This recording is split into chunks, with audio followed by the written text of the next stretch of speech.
Welcome to Truth Be Told. I am your host, Pierre Mhm. Casongo. I am excited about my guest for today. He is currently he's currently completing his studies in finance at the University of Alberta, and it's been an incredible journey navigating the world of the world of financial management and analysis. One of his most enriching experiences has been working at a construction company. And in addition, he is also learning skills including employee relationships, human Mhm. resources, and is also an entrepreneur.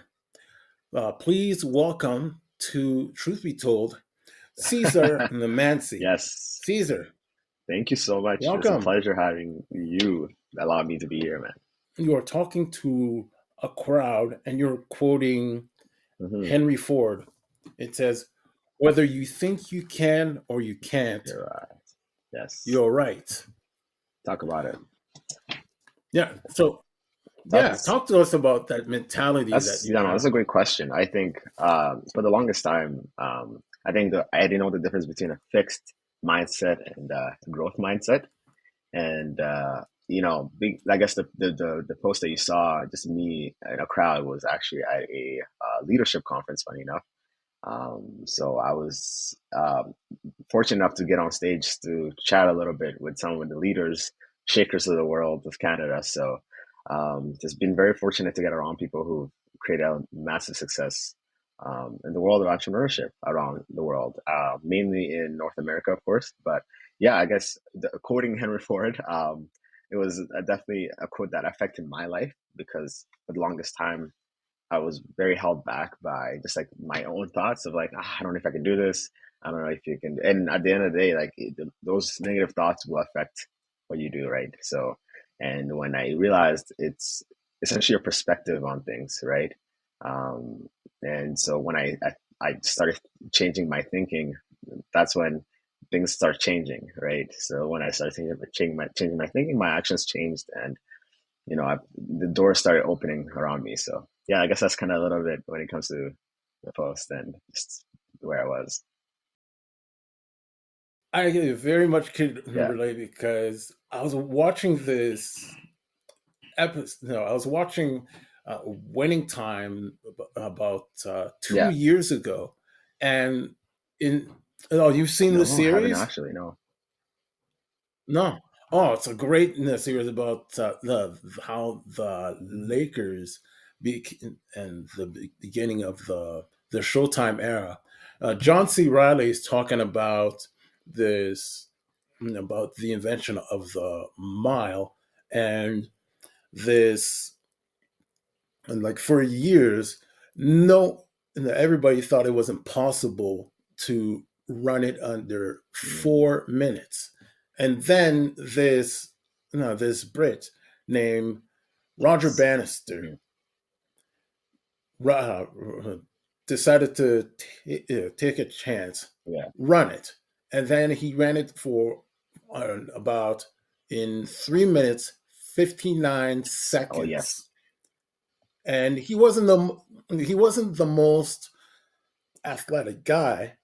He was a doctor of What? neurology, and it wasn't his body that really helped him. It was his Hmm. mind. Hmm. That's huge. And yeah, you're right. Actually, I think I've heard something similar to that, and not 100%. Like it's at the end of the day, I think people don't realize it's not the physical things that hold you back. It's your mind, right? At the end of the day, our minds are capable of so many things, but I think a lot of us don't know that and don't truly realize that.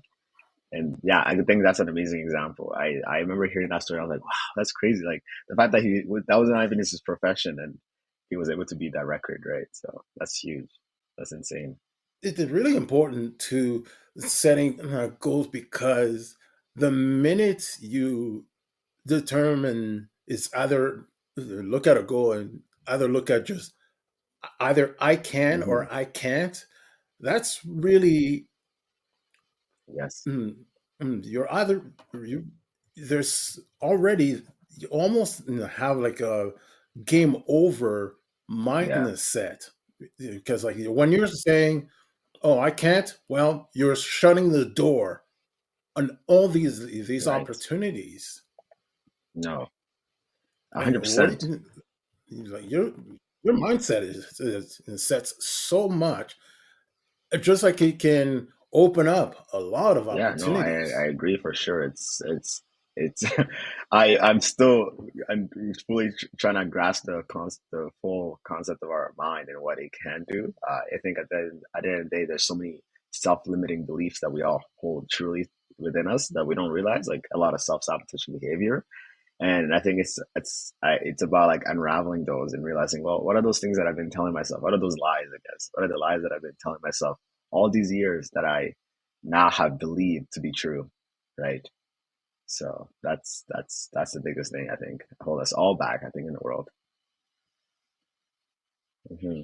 That's true. Like, how many times have we looked at our at an accomplishment and think, "Wow, I didn't even know Yeah, I could do that. I didn't even yeah. think I could do that." Or something as simple as some even something as simple as, well, being a Hmm. parent. No, Something, like some people said, like, "Look at me, like I'm raising a family. yeah, I have a home." yeah, Like, right. I have kids. I'm No, looking after them. it's Wow. it's crazy, right? We're truly. Mm, I heard this one quote. Um, I think we're truly the most like I don't know. I think I'm butchering the quote. It's like we're not capable of understanding what we're capable of doing. I don't think we fully grasp that a concept. And it's like that the concept of like with a mom, for example, even let's say her child was trapped under a car, she'll be able to lift it, right? On a normal day, she's not going to be able to lift the car, right? It's like, well, what is your body actually capable of when your mind kind of sets you free, right? So I think it plays in so many different roles in our lives that we just don't realize. So, 100%, that's huge. like, you never know, but then when you are pushed to your very Yeah. limit, your very moment, then you just turn into a Hmm. superhero, and you gain those Yeah. amazing skill.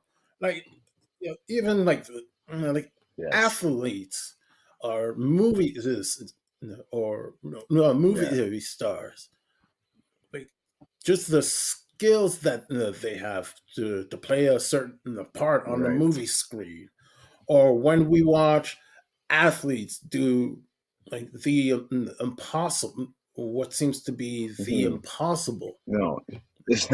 Yeah, like I've always admired, uh, like Jerry Yeah. Buss. He was, like, at the time, he was bringing back the Lakers at a time when the NBA was a sport that Hmm. nobody was watching, and then he turned the NBA into a Really? show. Wow. I'm not quite familiar. That's Yeah. insane. That's wild. Yeah, all because Yeah. you have a dream, and sometimes it's just, you just need to follow your mind. You just need to set That's your goal and just have a can do 100%. attitude. And And by the way, I have to ask you, that Hmm. crowd that Yeah. you were speaking to, like, you sound like there's like an entrepreneurial Hmm. spirit. Uh, like, what was the Yeah, event that no, was that's a taking great place? question. So I had the opportunity to go out to the States. Actually, it was in Tennessee, and so there was a leadership conference that was happening in Tennessee. So a bunch of people that are trying to moving forward in their lives in the sense of wanting to get ahead, building other streams of income. Build a lot of e-commerce businesses. We're all getting together at that leadership conference because we realized the biggest thing that, like you said, it's learning leadership principles, being able to lead yourself before you can lead others. And so I was in that room that you saw was I was getting a chance to kind of share my perspective, my experience, how that has been for me, like how my journey has been so far, in the sense of building businesses when it comes to online, and obviously just getting around people, like what mindset has been for me to grow myself, to pursue change in my life. So that was kind of the crowd that I was essentially in a room with a bunch of other people that are movers and shakers trying to get ahead in their lives. And so that's I guess that's what you saw in that post. In that moment, did you feel that like this was where you somehow found like your calling, your purpose, where you have that light bulb moment in your head where this is where I feel at my most Ooh, authentic? that is a great question. I think I was definitely afraid. I think talking in front of people is not the easiest thing to do. I think for myself, even that definitely scares me. I It's something I'm overcoming, I guess you could say. You know, that fear of being in front of others. It's a common fear. I love talking one on one. That's always my favorite. But I guess when it comes to talking on stage, there's always that like, oh, the fear of perception of others, right? I think my calling, yes, is that sense of I know for sure this is my future, influencing the world and wanting to make a change in the world. And I think for me, that's my calling, making a positive impact in the world. I've always felt like in this world we came here for a reason. I think we're all here on this planet for a reason, and that's definitely be a positive impact in someone else's life, right? And I've been fortunate enough to get the opportunity to get around people that have done a crazy amount of impact. So I knew maybe I think I'm a Christian myself, and I know if God is opening these doors for me, there might be a reason, and so I think that, yeah, definitely. I think I've definitely started to find my purpose. For the longest time, I didn't really know what it was, and I think being able to stand on stage, being able to talk about things, my experience, my story, what I'm overcoming, what I'm learning, I think it gives me fulfillment and joy, right? So And uh, that's actually one of those great moments where like speaking on hmm the stage, that actually is one of the more great moments where you get to be your right, most genuine, because you are sharing your own right, story. Like this is just your truth, your story. Like no one can share it like 100%. you, No right? one can replicate it and tell your story. And yeah, I think a lot of people diminish their own goals and what they want to accomplish by think, oh, there's other people that have done it. There's other people that have, done great things. Why would anybody want to hear from me? And I think it's realizing that there's people that you're gonna connect with that other people are not gonna connect with. There's your story that's gonna relate to someone else's. Uh, I myself would not relate to as much as I tried, right? And it's people realizing that they have like value, and I'm, realizing that I have value in the world to add to others, and I agree with you so much on that concept. I learned this from one of my mentors. It's like you are scared of the perception of others. It's because you are afraid of social rejection, right? At the end of the day, it's like that's what it is. At the end of the day, it's like what if you're subjected to social rejection, which is even worse than just being rejected by one person, right? And so that's why it's like people would rather die than talk in front of people. You know what I mean? So that's big. I think that's actually the fear of Yeah. social rejection. I think that's actually one of the cost of just being genuine, being true to Right. yourself. Like if you're really yourself, rather than always hmm trying to appeal to Yeah. to the masses, then you're not gonna be able to appeal to hmm everyone, and some people will push you away, and you're not gonna have that Yeah. community. Yeah. Like, but in the end, even but despite that, you will have, well, it's still not better to have like Yes. a community that truly accepts you for being you, than a group of people that tried to turn you into someone that you are Yes, not. that's so good. I think at the end of the day, and then you don't discover that unless I guess you put yourself out there, right? It's being willing to put yourself out there to learn and get around people that are gonna, see you for who you are rather than hold you back. I'm going on a bit of a tangent, but there's this concept that I learned that's called, the thermostat. And so essentially what it says is that we all have a inherent thermostat of like our certain degrees where we ourselves are held, what like level in life we're held at. And a lot of times we hang around people that lower our thermostat, lower our temperature, are pulling us back in a sense. And that's like you essentially are saying, like it's not the right people to be around with. You have to be around people that raise your thermostat, raise your level of, and put yourself in an uncomfortable situation that allow you to grow and change, right? And for me, the biggest things I've been wanting to do is get around people who raise my thermostat, who did not necessarily make me comfortable, like, oh, you're good the way you are, because at the end of the day we can always improve by just being obviously content in who we are, but knowing that we can always improve and get better, and we can always raise our thermostat, right? So I think that the social rejection, like that's what holds us back a lot of times, because we don't let ourselves explore and create new connections, making new friends and meet people, right? Because we're like, I want to stay in my bubble. Like I don't want to get uncomfortable. Maybe put myself out there and then get rejected, and then I'm like, now I don't feel those negative emotions, right? But at the end of the day, like those are opportunities to learn, right? I think for the longest time we've been told like, don't talk to strangers. I think growing up, I think that's where the fear comes from, right? Don't talk to strangers. You're gonna get kidnapped. And right? That was that. I remember It is. hearing And that then as a I kid. understand where the fear comes from, but like, what are the odds you've been kidnapped, right? It's a very small percentage to compare to obviously wanting you to meet other people. I think we take those lessons that we learn as a kid and put it in our when we're adults, and we're like, I can't talk to strangers. Strangers are scary, but it's very irrational fear because we're taking that fear that we had of strangers when we were kids, which is valid because you don't want to get kidnapped. But now we're adults. Like, who's gonna kidnap you as an adult? So it's realizing that people are not as scary as we think they are, and we all long for connections. At the end of the day, we all long to feel like we're accepted in the world. So Part of that tangent reminds me of a quote that that I heard a previous guest right. talk to me about, and it's by Jim Rohn. It's you are the average of Oh the yes. top five people Hmm. that you hang out with. Essentially, yeah, you are who you hang around with.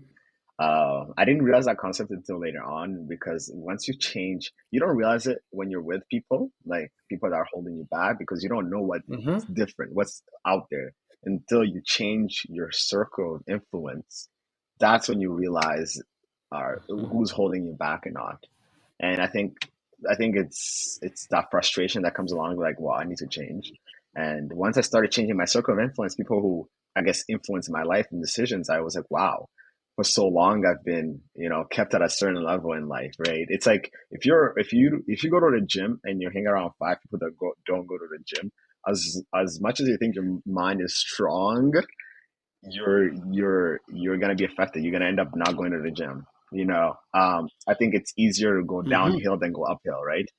So it's always easier to revert back Yeah. to negative emotions, negative ways, negative habits than to have good habits, positive habits, good things in life, right? So, yes. Yes. If you're always around like people that are, are constantly like really afraid something bad is Yeah. about to happen, you're gonna be afraid that the bad things are like Yes. gonna happen. 100%. You just, yeah. Yeah. And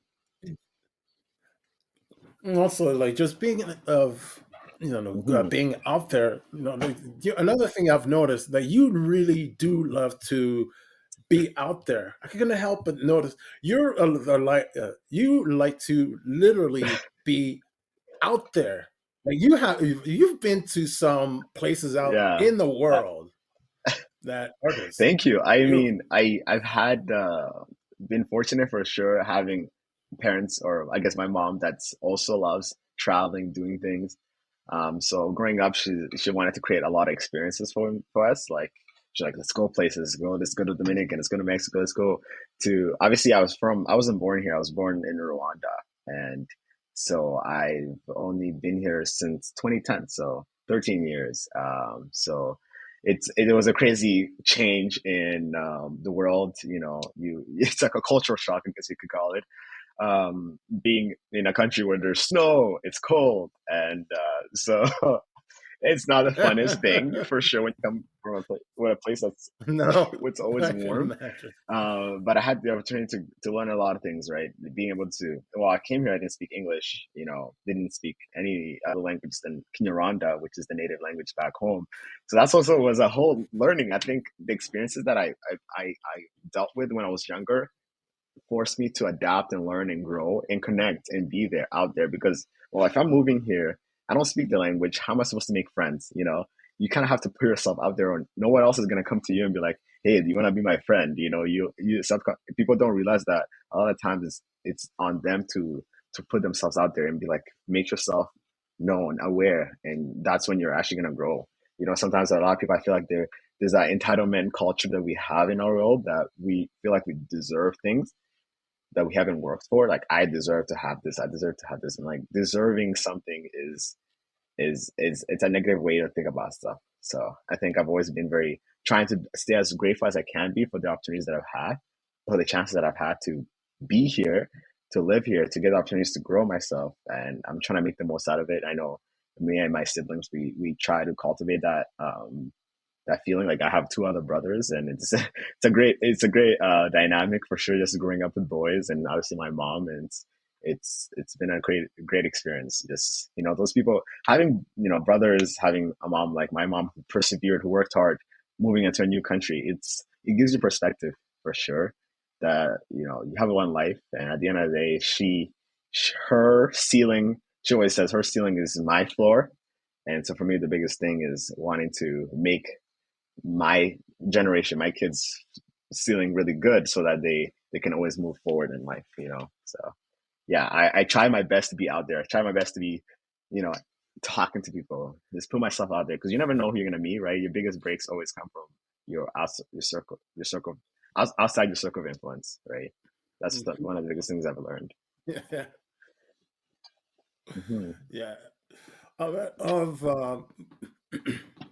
Yeah, because I was yeah because like being out in like all the places that Yeah. you've traveled to. Is there a specific place where you you feel that it's got a personal connection to you, like a Ooh, travel destination where it just really hits that's a great close? question. Well, a lot of times when I go to the States, I think that's a very personal thing because, you know, I'm growing myself, I'm getting around people that I'm learning the most from. So I think for me, if it was the easier answer, it was definitely those places have a personal connection to me because I know when I'm there, it's like I'm around people who stretch me, you know, push me out of my comfort zone because, you know, sometimes I get around my friends, I'm like, oh my God, I'm growing so much, you know, I'm doing so well. But then I'm around people whose self image is like, much higher than I am. Their way, the communication skills, the way they communicate, the way they carry themselves, it's like, whoa, there's so many levels to this. So I think that definitely is the most impactful. I guess when it comes to my family, like traveling with my family, um, you know, going to Dominican was really fun. Being in the Dominican Republic with my mom and my brothers, I think was a great time because I think that was the last time we traveled together before COVID. It was like 2019, so it's been a couple of years actually looking back. I enjoyed that. I think it's a very important memory in my mind of like, wow, that was such a great time, and I definitely want to do that again because now we're all getting older, and I'm like, well, we're all having our own lives. Like we only have like so many years before we all just like are married, have our own separate families and things like that. So I think when it comes to that, like even previously, actually last summer, one of my cousins that lives in London, um, came over, like traveled London, UK, came over, and we spent a couple of days in Vancouver, just traveling with just me and my brothers. I have never traveled with me and my brothers before, with outside of our parents. We've always traveled by ourselves, but for the first time, all three of us were traveling together and with our cousin, and I think that was a crazy experience. Just being able to just do things on our own, and and have that experience together I think has edged a great memory in my brain. So, and honestly, all the trips have been great. I think I can talk about every single one of them as being something impactful, but I think mainly it's those things that stretch me and give me a sense of joy, I guess, are were the biggest ones. Yeah, the great Yeah. thing about traveling is that you get to it is that you do get to see all different Oh people yes. from different cultures and backgrounds Oh yes. and it Oh my goodness. absolutely. Dominican was a crazy experience because I that was a whole other Mhm. culture, right? It was like, wow, this is Mhm. how people live here. It's beautiful also because it's, in Caribbeans, like that's a beautiful place to be. So yeah, I agree with you. It gives you also always adds to your perspective of the world. And that's why I want to travel as much as I can, go to Yeah, different countries and go to different places, because seeing their way of life always brings value because you're always kind of in a bubble when you live in in Canada or in the North America. You always have your own like ways of living, but you don't know how others live their lives. there are different Oh, foods. It's just a don't even get me talking delicacy. about the food. Oh my goodness. Ah, Oh, yes, my I'm a man. big food guy. I can eat. I love to eat. I love food. So yeah, I agree with you so much on that aspect. Oh man. Oof, man, if you don't get me started about New Oh, New Orleans, oh Orleans, my eh? god. I have actually been there, but my friends have, and apparently the food is good. Oh god, the Yeah. food of New Orleans or the views of Ooh, Rio de you've Janeiro. been to, oh, you've been to Brazil? Oh god, That's beautiful, man. yes, I That's have. awesome. Yeah, I've been to Rio de Janeiro Yeah, for Carnival and to New Orleans for Mardi that's Gras. perfect. I know they go crazy over there for that. I heard. Oh yes, it is a party city, and I've always said much love to Yeah. that city for all their in light of what's in, of what they went through for hurricane with Hmm. Hurricane Katrina. You know, I always have that big respect Yeah. for their Hmm. I know spirits. they definitely are a very lively community. I think my friends Yeah. were there last year, and they were sending me pictures, and I was like, "Whoa, this place is it's insane." They're just like always moving, they're always doing stuff. There always parades going on, things happening in the city, and I'm like, "Whoa, what's happening?" I Yeah. think that's one thing that Edmonton is missing. I think Edmonton is a very quiet city itself, uh, for sure. So Yeah. yeah, Absolutely. Edmonton has room yes, for a lot of yes. potential. Like, there's already a few cultural things happening, but there could be a 100%. lot A more. lot, way more. Yeah, like we have there's a jazz Hmm. festival here in Edmonton, but it's not on the scale of No, Montreal's. Like, Montreal's jazz festival is an I'm telling entire you, week. that's exactly like they just on the east side. They just do things bigger, for sure. Outside of Vancouver, of course, Vancouver. I know Vancouver also is out there, but I know in Toronto even like when they have those you know uh in the summer. I forgot the name of it. The festival. Um, Yeah, Caravana, for Caravana. example. I know they have a bit like that's a whole other thing, like those things, the way they celebrate. Because I know in Calgary, even Calgary can do a little bit. Calgary a little bit better than us. They have their own festivals and events that they do really good at compared to Edmonton. That's why I agree with you. Like Edmonton definitely has room for growth when it comes to those things, right? So, Mhm. mm. Okay, and by the way, listeners, keep in mind we're not taking shots at Right. Edmonton. Okay, we have a lot of love We're for here. Edmonton. We live here for a reason, you know. Yeah. Edmonton is a beautiful place. I think, it's a great perspective. Like Edmonton is a very good city to raise a family. I think I've always thought about it. It's hard. It's kind of impossible to live in like a city like Toronto where it's so fast paced. Like if you're trying to raise a family or grow like a community, like it's kind of a bit more difficult because I feel like it's a very party city there. It's very like fast moving. Things are just going, going, going, going. If you want to like settle down and have a more of a quiet life in a sense, I think Yeah, Edmonton is a great place for that. You know, yeah. Well, but I've seen the one thing I will say about Toronto. I've seen how much the average rent let's talk is, about and that. I'm Yes, just that's a whole oh, topic of why living in those places is like just no. It's oh. crazy. The traffic, like even driving, like it's gonna take you 2 hours to get to the other side. So for me, I love it. The Edmonton is one thing. Like I think sometimes we complain about the traffic in Edmonton. I'm like, having perspective is always the biggest thing. Yeah, people are like, oh my God, it's What? taking forever to get to work. I'm like, it takes you 30 minutes. Some people take 2 hours. If you live in Toronto, you're gonna have to wake up 2 hours prior to when you leave so you can get to work on time. Right? So if you're driving, because By yeah, that time, like that's like here, that's like Edmonton. You're almost you're in gone. Airdrie You're by that literally point. you're past. You're like Calgary past. You're past. I mean, Red Deer. Sorry, and you're almost in Calgary at that point. You know, Yeah. you're gone. So that's huge, Yeah, passive. Yeah. man.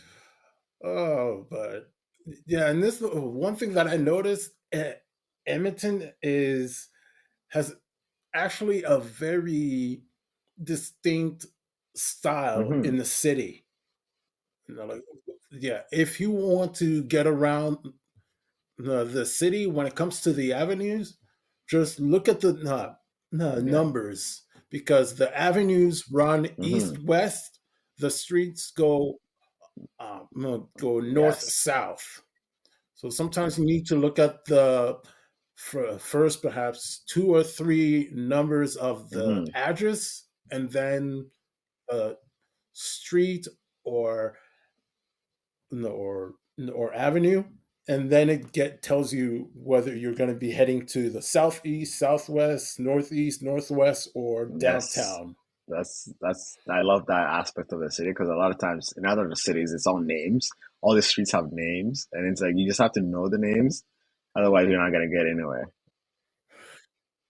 When it gets into names, that's when it gets a little bit So the tricky. aspect of avenue and streets like allows easier Yeah, knowledge to where you're going and know about.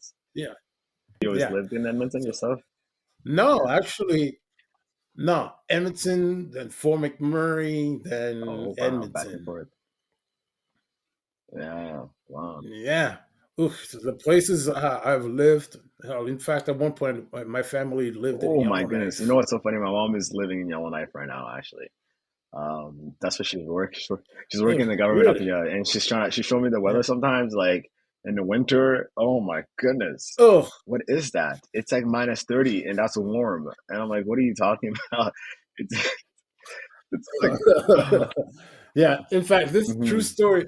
The once when we were moving from Yellowknife to Toronto, yeah, Yeah. and on one of the stops we made was in Mm. Grand Prairie, and when we turned on the TV, Prince, we had learned that Princess Di had passed away in the car crash Oh in goodness, Paris.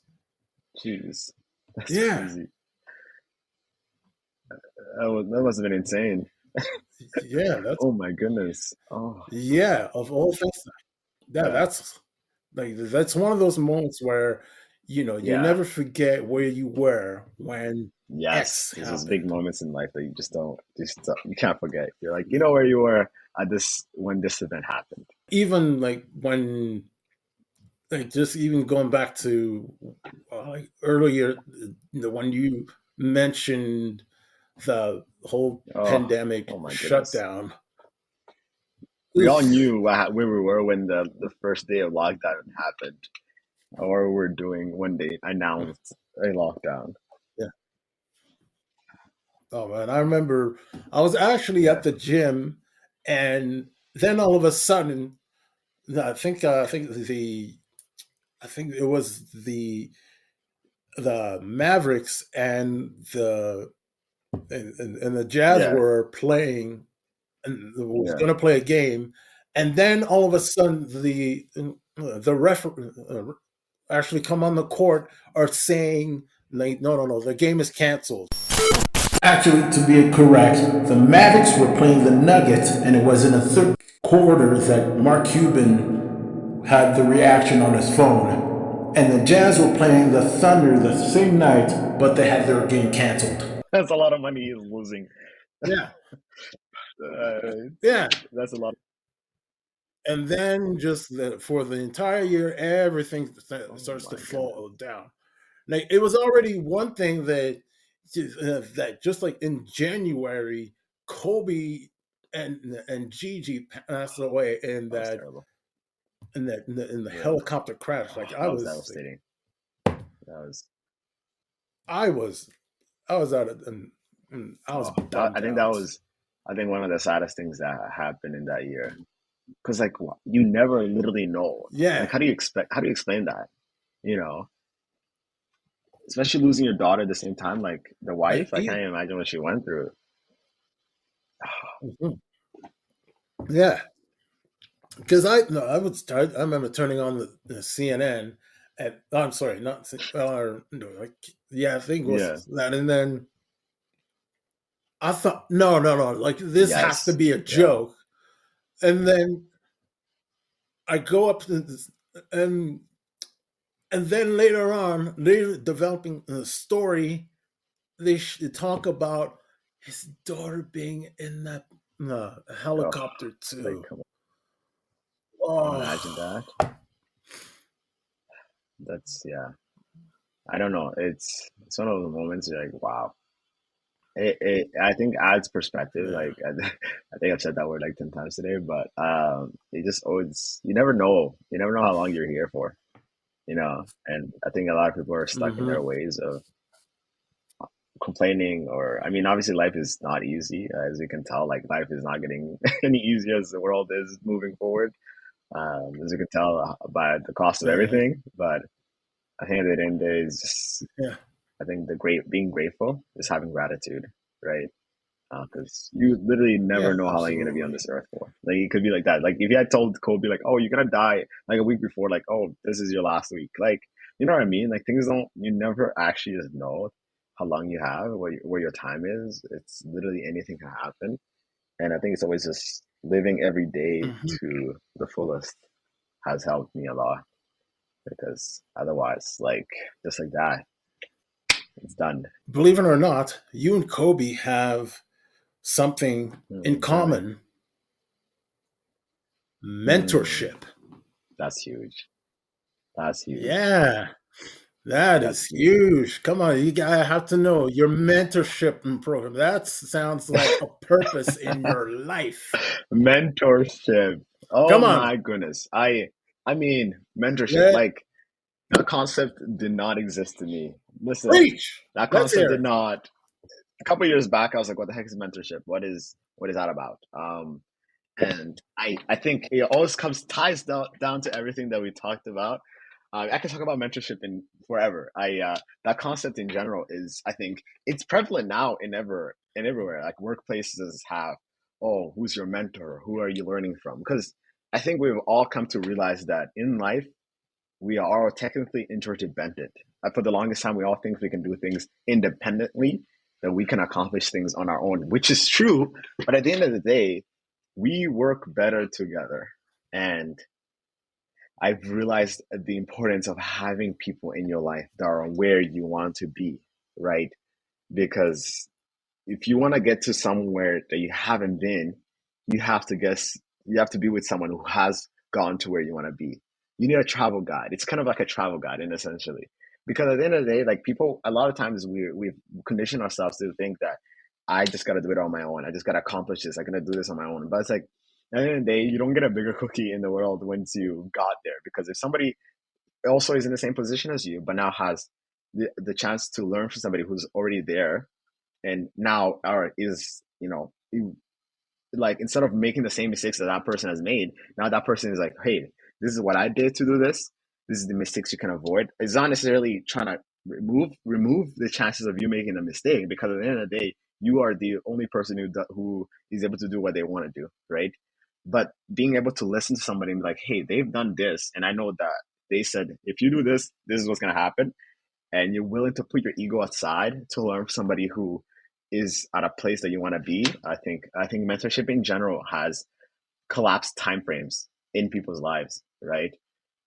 Being able to get to a place faster than you could have before. And I love the whole concept of mentorship because it's not necessarily about like growing financially or getting somewhere in life, but it's also growing yourself. They're there to to help you grow yourself. I think I've realized the difference between coaching and mentorship, right? Having coaches in your life coach you in a sense of growing yourself, in your career, growing yourself, getting somewhere in a certain position at a company, for example. You get coaches from people who are supervisors who are higher level than you to coach you to prepare yourself to be in a managerial or leadership role. But I guess mentorship is a whole other aspect of where it's like, hey, it's mentorship in life because life is things in our lives are the biggest things that hold us back in anything. What happens in our life, we all face difficulty, challenges. Like you said, like things just happen in our world. But having mentors to be there to give you perspective in a sense of like, I know what you're going through, and I'm here for you to help you guide you through your life and be someone who you can lean on, right? Because they've they have a wider viewpoint on things. They have that bigger perspective in your life. Like this is what you're going through, and I know it's tough because when we're in our own, situations, hardships, we don't really notice things. We're just kind of in that moment. But when you have somebody who can step out of that and see, hey, this is normal. This happens, but we can work together to overcome this and move forward in life. I mean, I don't know. Mentorship has definitely been one of the biggest things for me, at least. Being fortunate to have mentors in my life that I've learned from, that I've grown, that I've been able to lean on to grow myself. I think a lot of it, anything that I've accomplished, I would never say I would never take the full credit because I know it's always have been the people that I've been fortunate enough to have in my life to learn from, right? So it's a whole other topic there to get in, but I think that's kind of the gist, man. It's still fascinating because like from the way that you speak, you feel passionate about bringing value Hmm. to others and watching them grow to become better Hmm. individual. Yes. Yes. And listening to you speak, like you were just passionate about it. You were just like in that moment, and stuck out, Thank and you. it was just truly Thank you. you. I realize You know? that's huge perspective. Like, Thank you so much for that. Yeah. Thank you. That's yeah. In fact, what would in hmm mentorship, what would you say? You know, as well as well in passing, since I know that you're also a bit of yeah. blogger, like what would you say are your like the values and purpose that you And when it have? comes to that aspect of my life, when it comes to mentorship, yeah, I mean, that's a Yeah. great question. I think the value that I have is, I think being able to be someone who impacts other people's lives in a positive sense. I think I mentioned that earlier. I think I'm the biggest purpose in life through mentorship, through doing things entrepreneurially, is to affect change in others in a positive way, have an influence, right? I heard this one. I heard this one quote from my pastor. Actually, he says, affluence. Like actually, he quoted someone else. He says, affluence is for influence, income is for impact, and prosperity has a purpose, right? And that's such a good quote. I'll repeat myself like affluence is for influence, income is for impact, and prosperity has a purpose. And at first, when I heard that, I was like, what does that even mean? And I think it all ties down to the greater you grow yourself, right? Affluence. It's a great amount of wealth. Just acquiring wealth, being successful in the world allows you to be influential, right? You see anybody who's influential is somewhat successful financially in the world, as you can see on the internet, social media. Most people who have influence in the world are people who Hmm. acquired affluence, right? And a lot of times, people who have acquired affluence are not the most positive thinking people. They're not the most impactful people. They influence people in negativity, in a negative way, I guess, if that's a word. Right. Those who are just casting Yes, thrones and as you yeah, can see on social media, like some of the things that people are listening to, I'm like, this is not proactive. This is not very good for your mind, right? And and I guess that's yeah. what goes on the second core. Like having income is for impact, right? When you are able to have a great amount of income in a sense of being successful financially, you're able to cause change, have charities, have things, ministries, all those things in the world that actually create impact in that sense, right? I don't know, like you see Mr. Mhm. Beast, for example. I think Mr. Beast is a big YouTuber that has done insane amount of things all over the world. He's using his platform, his YouTube page, the income he's made from that to do amazing things around the world, right? Things like that, right? The income that he's earned from being a YouTuber, being somebody who's created that to go out in the world and create a great impact. And you don't hear about those things too many. You only hear about people who are just doing nonsense in the world, right? But being able to actually learn from people sorry, yeah, Yeah. go on if you want to add on. Yeah, because that's just baiting. That's bait to the internet. That's Yeah, what sells. That's got that yes. shock value. But the people that are actually doing the work around the You world, don't hear about it. it's like, no, Yeah, it's that's boring. that's Like being a good boring. person, like nobody wants to hear that because it questions their own reality, and it's like, wow, it's making me feel bad that this person Yeah, is doing so good. And I was like, I don't want to hear that, you know, you know. no. Everybody wants to hear see the cat Yes, fight yeah, on the E yeah. They just network, want to and see things that just validate their existence in a sense, not to be very rough. I was talking to one of my coworkers, like she's like, yeah. "Oh, I'm just gonna go and watch some, I guess trashy TV because it makes me feel a little bit better about my own circumstances." And I'm like, yeah, I understand that, but at the end of the day, like you need to be, you need to be doing things, watching things that that grow your soul, right? So it's that aspect of like people watch things that Yeah. also just make them okay with who they are at the moment, right? With who they're living. And yeah, and obviously prosperity, which the last one is has a purpose, is when you're when you're prosperous, it's a reason why there's a purpose to why you're successful. There's a reason why you've acquired the wealth. I mean, there's so many stories like Job in the Bible, right?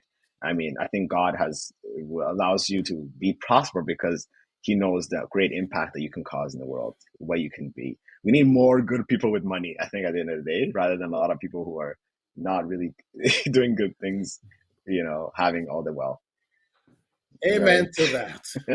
And I heard the reason why it's like at the end of the day, there's always laws of the world of the universe. It's like if you work hard, you will be successful, Hmm. right? But and a lot of those people that are, I guess aren't the most positive do work hard, so they acquire the wealth, but they don't have the mindset or the heart to be giving, right? And money is only a multiplier, so whatever is in your heart is what's going to be multiplied by money. So at the end of the day, people say money is the root of all evil, but it's the love of money that's the root of all evil. Money Yeah, is the it's the root of love all of evil. money, Yeah, I right? know. Of course, the lyric in the Yeah, OJs, but everybody knows it's money, the love of money is the root evil, of not money yeah. itself. Money is But just money is a tool. yeah, you can. Yeah, We all we need all it. need it. Yeah, Money doesn't cause you to do bad things. Money is just there, right? It's you loving that yeah. accumulation of just owning more and more and more is that's what's the root of all Mhm. evil, right? So that's huge, man. Mhm. It's huge. Could go on a tangent Yeah, forever on this. that was Yes. why. Yeah, and finally, there's just two last questions. The questions that I had to Hmm. ask everybody: how do you define being authentic? Oh, that's a good question. Authenticity, man. I think it's living to your, like you said, living through your values. I think a lot of times we're definitely easily influenced by other people. I think for me, living with authenticity is being able to realize who I am and being okay with who I am and not wanting to please everyone, right? I think for the longest time I've suffered with this disease of people pleasing, of wanting to please everyone, but you can't please everyone in the world. And it's being okay with understanding that you're not gonna be a, a people pleaser. You're not gonna please everyone that you have in your world. and it's being okay with who you are, to live with who you are inside, because people are only gonna love you for who you are at the end of the day.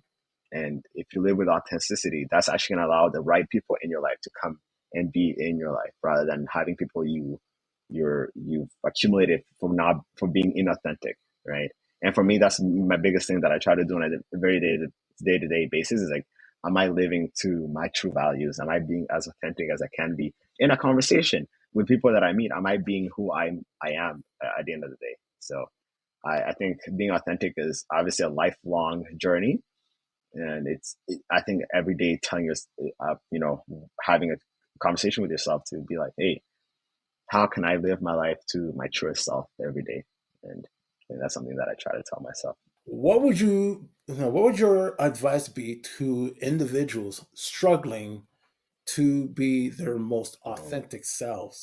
that's exactly. I think that's the biggest thing that I kind of answered at the end there is like, I think be in a position where you are, you know, willing to learn. I think for me, the biggest things that I learned when it comes to being authentic, I started reading books. I read a lot. I've started reading a lot of books. I started like meditating. I started doing things. I'm still learning when it comes to meditating. I think that aspect is obviously something I'm trying to grow into and have conversations. And for people who are struggling to live their most authentic self, is I think being able to have a sit down and actually ask themselves like, how do you want to live your life? You know, a lot of times we always ask ourselves, like, wow, what do you want to do? We always talk about occupational things. And when we ask people, like, oh, what do you do? What do you do? But, like, well, how do you actually want to live your life? What is it that you want to do with your life? And being able to ask yourself those questions and actually get to the nitty gritty of how you want to live your life, and is what you're doing right now leading to what you want to do with your life, right? if if you, let's say people said, if they gave you like, hey, if you're gonna die in 5 years and they gave you $200 million in cash, would you still be living the same way you're living right now? If people say they will change everything in their life, that means they're not living to their most authentic self, right? At the end of the day, it's like, well, what would you do in those 5 years? And if you have an answer to what you would do in those 5 years, you probably have an answer to how you actually want to live your life. What's your most authentic self? What do you want to accomplish in the world? And it's having those, asking yourself that question of like, well, if you had only 5 years to live and you had $200 million in cash, what is it that you would do?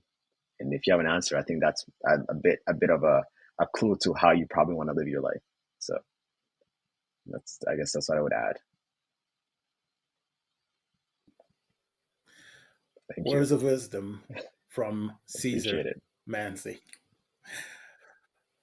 You can follow Caesar at on Instagram at Thank you so much. Caesar.manzi. And with that in mind, I would like to thank my guest, Caesar Manzi, for being on Hmm. Truth Be Told. And I would like to thank you. I would like to thank you, the listeners, and, and the Hmm. viewers. Remember to follow me on my social media on Facebook, Instagram, and YouTube. Remember to like and subscribe. And remember, Thank you so stay much. true.